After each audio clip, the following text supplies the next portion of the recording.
పోలీసులు కాలేజీ లోపలికి రావటంతో ఎందుకు ఇన్స్పెక్టర్ గారు ఇలా వచ్చారు అని ప్రేమ్ అడుగుతూ ఉంటాడు. ఇక చామంతి, స్టూడెంట్స్, యశ్వంత్ అందరూ కూడా అక్కడే ఉంటారు. అప్పుడు గుణ ఇన్స్పెక్టర్ వేషంలో పోలీసుల్లాగా అక్కడికి వచ్చి ఉంటాడు. ఇక్కడ లా చదివే చామంతి అంటే ఎవరు అని ఇన్స్పెక్టర్ వేషంలో ఉన్న గుణ అడుగుతూ ఉంటాడు. ఇక చామంతి ప్రేమ్ గుర్తుపట్టకుండా, గుణ అయితే ముఖానికి మాస్క్ పెట్టుకొని, కూలింగ్ గ్లాసెస్ పెట్టుకొని కవర్ చేసుకుంటూ ఉంటాడు. నేనేనని చామంతి చెప్తుంది. మేం నిన్ను అరెస్ట్ చేస్తున్నాం. నీతో పాటి చదువుతున్న నిషాని నువ్వు కిడ్నాప్ చేశావు.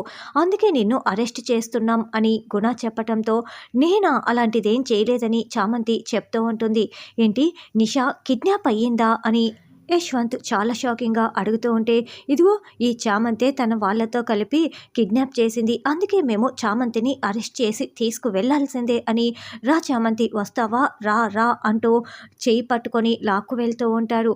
ఆగండని ప్రేమ్ అడ్డుకుంటున్నా కూడా ఇక చామంతిని అరెస్ట్ చేసి తీసుకువెళ్తూ ఉంటారు. అలా చామంతిని తీసుకువెళ్ళిన తర్వాత వెంటనే ప్రేమ్ ఇన్స్పెక్టర్కి ఫోన్ చేస్తారు.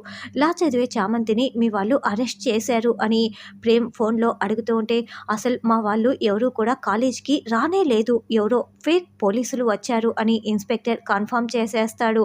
అవునా, వచ్చింది ఫేక్ పోలీసులంట యశ్వంత్ అని చాలా షాకింగ్గా ప్రేమ్, యశ్వంత్ ఇద్దరు మాట్లాడుకుంటూ ఉంటారు. తర్వాత చామంతిని ఒక బస్ లోపలికి లాక్కు వెళ్తూ ఉంటారు. సరే ఏంటి, నన్ను స్టేషన్ దగ్గరికి తీసుకువెళ్లకుండా ఇక్కడికి తీసుకొచ్చారు, ఎవరు మీరు అని చామంతి నిలదీస్తూ ఉంటుంది. ఏయ్ రావే అంటూ చామంతిని సీట్లో తోసి పడేస్తాడు. దాంతో చామంతి చాలా షాకింగ్గా చూస్తూ ఉంటుంది.